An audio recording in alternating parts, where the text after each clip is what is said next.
যারা ইউনিয়নের সভাপতি সাধারণ সম্পাদক এসেছেন ইতিমধ্যে আমাদের সামনে স্বাগত বক্তব্য রাখবেন 3 নম্বর ওয়ার্ডের বাংলাদেশ আজকের মধ্যমবাড়িয়া জেলা বিএনপি ব্রাহ্মণবাড়িয়া জেলা বিএনপি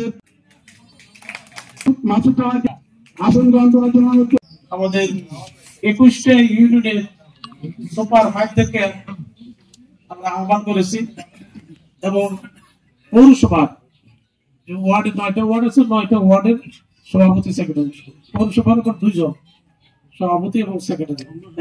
সম্মানিত নেতৃবৃন্দ, আমি প্রথমেই আপনাদেরকে আমার এই সভায় উপস্থিত হওয়ার জন্য আমি সবাইকে আমার পক্ষ থেকে ব্যক্তিগত তরফ থেকে আপনাদের সবাইকে আন্তরিক অভিনন্দন ও শুভেচ্ছা জানাচ্ছি। আজকের এই সভা আহ্বান করার কি উদ্দেশ্য, কেন আপনাদেরকে আজকের সবাই কষ্ট করে আসার জন্য বলেছি, এই লোকে আমি 2-1টি কথা বলি আমার বক্তব্য শেষ করবো। পরবর্তী সময় আমার সুযোগ পেলে আমি বলবো। সংগ্রামী সাথী বন্ধুরা, আপনারা জানেন যে আমাদের প্রাণপ্রিয় নেতা জনাব তারেক রহমান 31 দফা স্বাস্থ্য কাঠামো গঠনের যে উদ্যোগ দিয়েছেন, সেটা আমরা কিভাবে ইউনিয়ন এবং ওয়ার্ড পর্যায়ে তা বাস্তবায়ন করবো সে লক্ষ্যে মূলত আজকের আলোচনা। আরেকটি আলোচনা আছে, সে আলোচনাটা হচ্ছে যে আপনারা নিশ্চয়ই জানেন যে আমাদের ত্রয়োদশ সংসদ নির্বাচন আমাদের সামনে আসুন। আমরা আশা করছি যে আগামী বছরের ফেব্রুয়ারির প্রথম দিকে এই সংসদ নির্বাচন অনুষ্ঠিত হবে। আপনারা নিশ্চয়ই লক্ষ্য করেছেন যে বিএনপির কেন্দ্র থেকে নির্দেশনা দেওয়া হয়েছে যে নির্বাচনের জন্য কাজ করার জন্য সর্বত্র বিএনপির সকল পর্যায়ের নেতা কর্মীদের। আজকে যারা এখানে এসেছেন প্রতিটা 21টা ইউনিয়নের সুপার ফাইভ আর এসেছেন ওয়ার্ড কমিটির 18 জন। এর মধ্যে আমাদের সলিমগঞ্জ ইউনিয়নের সভাপতি চোখের অপারেশন করছে, উনি আসতে পারে নাই ইউনিয়নের। আর আমাদের বড়াইল ইউনিয়নের সভাপতি তার মেয়ের বাল্বের অপারেশন হচ্ছে, সে ওইখানে চলে গেছেন। বাকি সব ইনশাল্লাহ সবাই আমাদের এখানে উপস্থিত হয়েছেন। বিদ্যাপীঠের আসতে এখানে যারা উপস্থিত হয়েছেন কেউ কিন্তু আপনাদের নেতৃত্ব, আপনারাই এই বিএনপির প্রাণ, আপনারাই বিএনপির শক্তি। আপনাদের কাছে আমি দাঁড়িয়েছি 2টি কথা বলার জন্য। সে কথা হচ্ছে যে আপনারা জানেন যে আমি দীর্ঘ 40 বছর যাবৎ এই নবীনগর মাঠে রাজনীতিতে আছি। আমি 1990 সাল থেকে আজ পর্যন্ত নবীনগর বিএনপি আমি দায়িত্ব পালন করে আসছি। কখনো আহ্বায়ক ছিলাম, কখনো সেক্রেটারি ছিলাম, কখনো সভাপতি ছিলাম, কখনো আমার সভাপতি হয়েছি, কখনো আমার সভাপতি হয়েছি, কখনো আমার জেলার দায়িত্ব আমাকে দিয়েছে, কখনো আমি রাজনীতি ছেড়ে রাজনীতির অতিরিক্ত হিসাবে অন্যদিকে আমি আইন পেশায় নিয়োজিত আছি, আইন পেশায় নেতৃত্ব দিয়েছি। আমি আইন পেশায় আইনজীবী ফোরামের সেক্রেটারি ছিলাম, আইনজীবী ফোরামের বর্তমান সভাপতি। আমি আইনজীবী সমিতির সেক্রেটারি ছিলাম, আমি আইনজীবী সমিতির সভাপতি ছিলাম। আল্লাহ আমাকে অনেক দিয়েছে, অনেক পদ পদবি আমি ইয়ে করেছি, আমি অনেক পদ পদবি ছিলাম। আমি আল্লাহর কাছে হাজারো শুকরিয়া, আপনাদের দোয়ায় আমি এই পদগুলি আমি জানি না আমার সেই যোগ্যতা নাই, কিন্তু আমাকে সেই পদগুলি আমি হোল্ড করেছি। আজকে আপনাদের কাছে আমার একটা আহ্বান, সেই আহ্বানটা হচ্ছে যে আগামী দিনে যে সংসদ নির্বাচন হবে, সেই সংসদ নির্বাচনে আমি একজন দানের শীষের পদপ্রার্থী, দানের শীষের পদে নির্বাচন করার আমি ইচ্ছা পোষণ করছি। আপনাদের কাছে এটা আবেদন জানাতে চাই যে আপনারা ইউনিয়ন পর্যায়ে, ওয়ার্ড পর্যায়ে নেতা, সবাই নেতা, আপনাদের কাছে আপনারই শক্তি, আপনারই প্রাণ, আপনারাই আমার ভাই, আপনারাই আমার বন্ধু, আপনারাই আমার সহকর্মী। আমি এই 40 বছরের মধ্যে আমরা যারা দুই একজন রাজনীতি এই নবীনগর মাঠে বিএনপি, বিশেষ করে বিএনপি যুবদল ছিল, বিএনপির যারা রাজনীতি শুরু করেছিলাম আমাদের জিয়াউর রহমানের মৃত্যুর পরে, সে আমি আমাদের এই শ্রীরামপুরের ইরুমিয়া সাহেব সহ আমরা 2-4 জন থেকে আমরা এই সংগঠনটাকে শুরু করেছিলাম। আমি আমাদের পূর্ব ইউনিয়নের চেয়ারম্যান, আমাদের হেলাল চেয়ারম্যান এসপি হেলাল আমাদের উপস্থিত হয়েছেন। এই জায়গা দিতে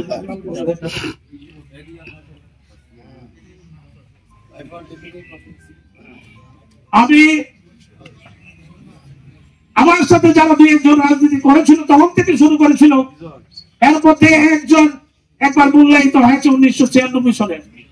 আমি কিন্তু একবারে পর্যন্ত কোন নির্বাচনে মূল্যায়িত হতে পারে নাই। আপনাদের কাছে আমার আবেদন, জানি দীর্ঘ যাবৎ আপনাদের সাথে রাজনীতি করে আসছি, আমি আগামী সংসদ নির্বাচনে আমি যাতে অংশগ্রহণ করতে পারি, ধানের শীষ প্রতীক নিয়ে নির্বাচন করতে পারি, সেজন্য আপনাদের দোয়া এবং সহযোগিতা দরকার। সেজন্যই আপনাদেরকে এই কষ্ট দেওয়া আজকে এই কষ্ট দেওয়ার মূল উদ্দেশ্য হচ্ছে যে আপনারা আমার জন্য দোয়া করবেন, আপনারা আমার শক্তি, আপনারা আমার মনোবল, আপনারা আমার আদর্শ, আপনারা যেভাবে আমাকে চালাবেন, যেভাবে বলবেন আমি সেভাবে আমি কাজ করব। আপনাদের কাছে আমি দোয়া এবং সহযোগিতা চাই। আমি পরবর্তী সময় আমি আবার বক্তব্য দিব। আমি এখন বক্তব্য আমি একটি কথা বলে আমার বক্তব্য আমি শেষ করব। আজকে এই মিটিং এ আরেকটি উদ্দেশ্য, সেই উদ্দেশ্য হচ্ছে যে আমাদের যে আগামী যে ত্রয়োদশ সংসদের ত্রয়োদশ যে নির্বাচন হবে, সেই নির্বাচনের প্রার্থী কে হবে এখন তো বলা যাচ্ছে না, যে কোনো লোক প্রার্থী হতে পারে। আমি তো আশা করতেছি ধানের শীষের প্রার্থী আমি ইনশাআল্লাহ আমি ধানের শীষ আমি পাবো। দল যদি আমাকে মূল্যায়ন করে, আমি আশা করছি দল আমাকে মূল্যায়ন করবে। কাজেই আপনাদেরকে ইউনিয়ন এবং ওয়ার্ড পর্যায়ে আপনাদেরকে এই দলের পক্ষে জনমত গড়ে তোলার জন্য মূল শক্তি, মূল কারিগর হলেন আপনারা। কাজেই আগামী দিনে কিভাবে নবীনগরের প্রতিটি গ্রামে, প্রতিটি কেন্দ্রে, প্রতিটি ওয়ার্ডে, প্রতিটি ইউনিয়নে আমাদের দলকে সুসংগঠিত করা যায় এবং আগামী দিনে দলকে কিভাবে নির্বাচন উপযোগী করা যায়, সে লক্ষ্যে আপনারা আমাদেরকে পরামর্শ দিবেন। আমি আপনাদেরকে আরো সুনির্দিষ্ট করে বলতে চাই যে আমি নবীনগর 21টি ইউনিয়নের একটি প্রোগ্রাম আপনাদের কাছে চাই, যে 21টি ইউনিয়নে আমি বিচ্ছিন্নভাবে প্রত্যেকটি ইউনিয়নে একাধিকবার গিয়েছি, আর এই 40 বছর যাবত ইউনিয়নে ঘুরতেছি। আপনাদের কাছে একটা সুনির্দিষ্ট প্রস্তাব চাই যে আপনাদের ইউনিয়নে কবে আমরা প্রোগ্রাম করব, সে লক্ষ্যে আপনারা বক্তব্য মধ্যে আপনারা পরামর্শ দিবেন। আমি ফর এক্সাম্পল আমি কাইতলা ইউনিয়নে কবে যাবো, আমরা কাইতলা ইউনিয়নে কোন ওয়ার্ডে কবে আমরা সভা করবো, এই পর্বে আপনারা একটু আমাদেরকে পরামর্শ দিবেন এবং আপনাদের বক্তব্য এই পরামর্শ দিয়ে আমি আমার সংক্ষিপ্ত বক্তব্য আপাতত শেষ করছি। পরবর্তী সময় আমি আবার সময় পেলে বক্তব্য রাখবো, এই বলে আমি আমার বক্তব্য শেষ। আসসালামু আলাইকুম। আমি মোহাম্মদ দুলাল ভূঁইয়া সমান, শ্রীরামপুর ইউনিয়ন বিএনপির সভাপতি। রতনপুর ইউনিয়নের 95% আপনি ভোট পাবেন। এখানে 62% লোক আমরা বিএনপি করি। নমিনেশন নিয়ে আসেন, এমপি বানানোর দায়িত্ব আমাদের। ইনশাআল্লাহ আমাদের যে ধারণা আছে, আমরা অ্যাডভোকেট মান্নান ভাইকে আগামী দিনে ধানের শীষের কান্ডারি হিসেবে দেখতে চাই। আমরা ঐক্যবদ্ধভাবে ওনার জন্য আমরা চিনিয়ে আনবো। 5ই আগস্টের পরে বিএনপির অনেক নতুন নতুন মুখ সামনে চলে আসছে। আমরা আশা করবো আমাদের দেশটা তারেক রহমানের কাছে আমরা আবেদন করবো, আমরা নতুন নির্দিষ্টগুলো সর্বোচ্চ চেষ্টা করবো ইনশাআল্লাহ মেনটা তিনি যদি বলি ধানের শীষ নিয়ে আসতে পারেন। জীবনের অনেকটা সময় মান্নান ভাইয়ের সাথে দীর্ঘদিন রাজনীতির সাথে সম্পৃক্ত ছিলাম, বর্তমানে আছি, ভবিষ্যতে ইনশাআল্লাহ থাকবো। কিন্তু উনি যে পরিশ্রম এবং পুরা ব্রাহ্মণবাড়িয়া জেলা বিএনপিকে আলোকিত করেছেন নেতৃত্বের মাধ্যমে, আমরা নবীনগরবাসী গর্বিত। উনি ব্রাহ্মণবাড়িয়া জেলা বিএনপির নেতৃত্ব দিয়েছেন, উনাকে সারা বাংলাদেশ এবং জনাব তারেক রহমান সাহেব ভালো করে চিনে জানেন। আশুগঞ্জে যখন বক্তব্য দেন তিনি সেখানে গভীর মনোযোগ সহকারে আমাদের ভারপ্রাপ্ত চেয়ারম্যান তারেক রহমান সাহেব বক্তব্য শুনেছেন, আমিও শুনেছি, দেখেছি, অত্যন্ত চমৎকার বক্তব্য তিনি দিয়েছিলেন। আমাদের বিশ্বাস, আমরা মনে করি দীর্ঘদিন বিএনপির কাণ্ডারে পরিচ্ছন্ন রাজনীতিবিদ, সততা এবং আদর্শের প্রতীক অ্যাডভোকেট এম এ মান্নান ভাই, আমরা মনে করি আপনারা যদি স্বতঃস্ফূর্তভাবে ওনাকে সমর্থন করেন, ইনশাআল্লাহ ব্রাহ্মণবাড়িয়া জেলা বিএনপির আহ্বায়ক যেমনিভাবে তারেক সাহেব দিয়েছিলেন, আমরা আশাবাদী আগামী দিনে দানের শীষের প্রতীক তিনি কি দিবেন। আমরা আশাবাদী ওনার নেতৃত্বে আগামী দিনে আমরা ইনশাআল্লাহ চলবো কিনা, আমরা এই জন্য কি করতে পারি, এই পরামর্শটুকু আমি ওনার কাছে চাই। আমি 21টি ইউনিয়নের লোকজনকে সাক্ষী রেখে বলে যাচ্ছি, সাতমুরা ইউনিয়ন থেকে নমিনেশন পেয়ে আপনাকে বিপুল ভোটে ইনশাআল্লাহ জয়যুক্ত করবো। উনি একজন সাদা মনের মানুষ, মান্নান ভাই একজন সাদা মনের মানুষ। আসলে বিষয়টি এরকম নয়, তৃণমূল পর্যায়ের মতামতের ভিত্তিতে আমরা বরিগান ইউনিয়নের পক্ষ থেকে আমাদের সরকার 80% ভোট দেওয়ার প্রতিশ্রুতি আপনাদের মাঝে। বিএনপির পক্ষ থেকে একটা কথা বলতে চাই, আমি সর্বাধিক ভোটে ওই ইউনিয়ন থেকে মান্নান ভাইকে বিজয়ী করবো ইনশাআল্লাহ। সামগ্রাম ইউনিয়নের পক্ষ থেকে আমি আপনাকে ব্যালট বিপ্লবের মাধ্যমে প্রমাণ করে দেব, নবীনগরের মাটি ধানের শীষের গাতি। এই আশাবাদ ব্যক্ত করি আমি আমার বক্তব্য শেষ করছি। আল্লাহ হাফেজ। আমরা সর্বোচ্চ জোরে সমাধান করার চেষ্টা করব। আরেকটা জিনিস, আমরা এমন সাহসী এবং সাংগঠনিক মানুষ এবং সৎ মানুষ, ভালো মানুষ আমার রাজনৈতিক জীবনে আমি কমই দেখেছি। আমার ইসলাম ইউনিয়ন বিএনপির পক্ষ থেকে সংগ্রামী শুভেচ্ছা, অভিনন্দন। এমন কি কাজ করলে কেমনে তলব মারবে সেই কাজ আমাদের করে দেখাই করবে। সবাই আমাদেরকে কোনো নিরাশ করে না, সব বিষয়ে ইনশাআল্লাহ আমাদের আশান্বিত করে। যে ইউনিয়ন শিবপুর ইউনিয়ন সকলে আপনারা চিনেন, শিবপুর ইউনিয়ন একটা বড় ইউনিয়ন। আমি নাগপুর ইউনিয়নের বিএনপির নেতৃবৃন্দকে নিয়ে বলবো, আমরা আপনার সাথে অতীতেও যে কোনো কিছুতে আপনার সাথে আমরা আমাদের সামর্থ্য অনুযায়ী যুক্তি, বুদ্ধি, মেধা আমরা সেখানে যাবেন, কিন্তু আপনার অধিকার আমরা ইনশাআল্লাহ চেষ্টা করবো আমরা দেওয়া দেওয়ার জন্য। আরেকটা কথা আমি বলে শেষ করছি, মনে ঘুমাইতে পারি নাই, আর সেই অক্টোবর বাগান থেকে আইসেছিলাম যে আর বাড়িতে এই 17 বছরে মান্নান ভাইয়ের যে এই সংগ্রাম একটি দীক্ষা নবীনগর পৌর বিএনপি অনেক নেতারা এসেছেন, তাহলে মান্নান ভাইয়ের মতো লোক অতি সহজে নবীনগর উপজেলা বিএনপি হইতে কোনো কষ্ট করতে হবে না। আমার মনে হয় মান্নান ভাইয়ের এই ব্যাপারে নমিনেশন ব্যাপারে কারোর কোনো মতামত নেই। অতীত মান্নান ভাইয়ের সাথে ছিলাম, বর্তমানে আছি এবং ভবিষ্যতে থাকবো, এই আশা উদ্দীপনা ব্যক্ত করে ইনশাআল্লাহ করতে আমরা রাজি। এমনকি মান্নান ভাই আগামী দিন এমপি হক, সেই দোয়া আল্লাহ পাকের কাছে কন্টিনিউ করি। আমরা মসজিদে, মাদ্রাসায়, গির্জা, বাজার মাজার, যে কোনো জায়গায় ট্রাস্টল, সব জায়গায় আমরা এই দুদিনের মান্নান ভাইকে নিয়ে আলোচনা করবো এবং প্রত্যেকে যার যার অবস্থান থেকে উনি যাতে পায় এবং পাইতে হবে, ওনাকে পাইতে গিয়ে যা করার দরকার আমাদের 21টা ইউনিয়ন সমস্ত দলের জনগণ আমরা মিললাম। দরকার হলে তার যে আমাদের দেশে কারাগার দেশে আসে, আমরা প্রতিবাদ জানাবো যে আমরা দুদিনে ছিলাম, উনি সুসংগঠিত করেছেন নবীনগরকে, সুসংগঠিত করেছেন ব্রাহ্মণবাড়িয়াকে। তখন নবীনগরের প্রথম অবস্থায় ওনার একজন ছিলাম। মান্নান ভাইয়ের রাজনীতি ক্যারিয়ার দীর্ঘদিনে। মান্নান ভাই 90 সালে সভাপতি হন, এর আগে ছিলেন টুনু ভাই। আমি একটি কথাই আপনাদেরকে পরিষ্কার বলে দিচ্ছি, মান্নান ভাই অত্যন্ত সৎ এবং নিষ্ঠার সাথে দীর্ঘদিন ধরে রাজনীতি করে আসছে। এই জন্য তারুণ্যের অহংকার তারেক রহমান যখন আমাদের ব্রাহ্মণবাড়িয়া জেলার আহ্বায়ক ছিলেন জিল্লু ভাই মারা যাওয়ার পর মান্নান ভাইকে তারেক রহমান আহ্বায়ক নিয়োজিত করেন এবং এই দুদিনে মান্নান ভাই 9টা থানা 5টা পৌরসভার নেতৃত্ব দিয়েছেন এবং এই পুলিশের ভয়ে বিভিন্ন জায়গায় কমিটি করতে পারেন নাই। মানন ভাই অক্লান্ত পরিশ্রম করে এই 14টা কমিটিকে সুসংগঠিত করেছেন। আমি আশা করব তারুণ্যের অহংকার তারেক রহমান তৃণমূল নেতাদের সাথে কথা বলেছেন নির্বাচনের আগে, এই ব্রিটিশ সরকারের নির্বাচনের আগে। তার মধ্যে আমার সাথেও 2 দিন কথা হয়েছে সরাসরি। আমি আশা করব যদি এই বছর নমিনেশন দিয়ে Tarique Rahman advocate M A মান্নানকে nomination দেবেন, কারণ উনি একজন সৎ এবং নিষ্ঠাবান ব্যক্তি।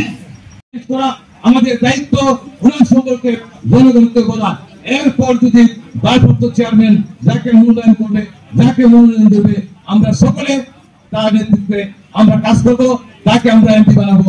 এই প্রত্যাশা এবং হাবিবুল্লাহ খান যখন ওই উকিলিয়াতে যখন করে এই কমিটি করলেন, তখন ছিল মান্নান ভাই সাধারণ সম্পাদক, ইনু ভাই ছিলেন সভাপতি। 21 ইউনিয়নের সুপারভাইজার যারা এসেছেন সবাইকে আমি জানি, সবাইকে সবার নাম আমি জানি, সবাইকে আমি চিনি, আপনারা আমাকে চিনেন। কিন্তু নতুন করে আমি বক্তব্য দিয়ে আমাকে প্রকাশ করার কোনো প্রয়োজন আছে বলে আমি মনে করি না। আমাদের পৌর ওয়ার্ড কমিটির যারা এসেছেন, আমি 2 জন করে এখানে দাওয়াত দিয়েছিলাম, তারা সবাই এসেছেন 2 জন করে, তাদেরকেও আমরা ঠিক মতো ইয়ে করতে পারি নাই। আমি সেই জন্য আমি আপনাদের ক্ষমা প্রার্থী। আমি বলে সবার আগে নাই যে এখানে জনসভা ডাকছি সবাই আসুক, আর কারণ এর বাইরে সেমিনারের মতো এর বাইরে কাউকে আহ্বান করা হয় না। আমরা একটা পরামর্শ যে আগামী দিনে আমরা কিভাবে নবীনগরের প্রত্যেকটি অঞ্চলে, প্রত্যেকটি ইউনিয়নে, 21টি ইউনিয়নে, পাড়ায় মহল্লায় আমাদের কাজগুলো, আমাদের বার্তাগুলো কিভাবে পৌঁছে দেবো এবং আমরা কিভাবে আমাদের সংগঠনকে শক্তিশালী করবো এবং আমাদের প্রাণপ্রিয় নেতা জনাব তারেক রহমানের এই ঘোষিত 31 দফা কিভাবে গ্রামে, ওয়ার্ডে, ইউনিয়নে বাস্তবিত করবো, সে লক্ষ্যে আজকে একটি মত বিনিময় সভা।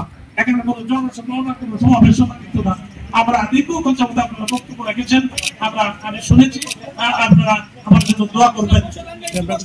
আমরা একটি কথা আমি বলতে চাই, একথা বলে আমি বক্তব্য শেষ করবো। আপনারা সবাই ক্ষুধার্ত, আমি আপনাদেরকে কষ্ট দিয়েছি, আপনারা ইউনিয়ন থেকে এসেছেন, অনেকে অনেক কাজ করে আপনারা এসেছেন। আপনাদের কাছে আমি উদাত্ত আহ্বান জানাতে চাই যে আমি দীর্ঘদিন যাবত আপনাদের সাথে ছিলাম, আছি, আপনাদের পাশে আছি। আপনারা আমাকে স্নেহ করেন, আপনারা আমাকে ভালোবাসেন, আমাকে ভালোবাসেন। সেই ভালোবাসা আমি চাই যে আপনাদের এই ভালোবাসা নিয়ে আগামী দিনে যাতে আমি নবীনগর এই সংসদ নির্বাচনে অংশগ্রহণ করতে পারি, সেজন্য আমাকে আমার জন্য আপনারা দোয়া করবেন। আমি আল্লাহ আমার অনেক পদ পদবি দিয়েছেন, থানা তো দিয়েছেন, উপজেলা তো দিয়েছেন, জেলা তো দিয়েছেন, বিএনপি তো দিয়েছেন, এবং আমি যে পেশা করি সেই পেশা করে অনেক দায়িত্ব পালন করেছি। আল্লাহ অনেক দিয়েছে, আমার তেমন কোনো চাওয়া পাওয়া নাই, কিন্তু একটাই চাওয়া, আবার সে চাওয়াটা হচ্ছে দীর্ঘদিন 40 বছর যে রাজনীতি করেছি, সেই রাজনীতির সুবাদে আমি আমার অধিকার নিয়ে আমি বলতে চাই, আমার একটাই চাওয়া, সে চাওয়াটা হচ্ছে আগামী আমার জীবনটা আমার বয়স প্রায় 60 মতো চলছে, 60-এর কোথায় আমার বয়স, 65 কোথায় আমার বয়স। আমি চাই আমার বাকি বয়সটা, বাকি জীবনটা আমি নবীনগরের মানুষের পাশে থেকে মানুষের পাশে সেবা করব।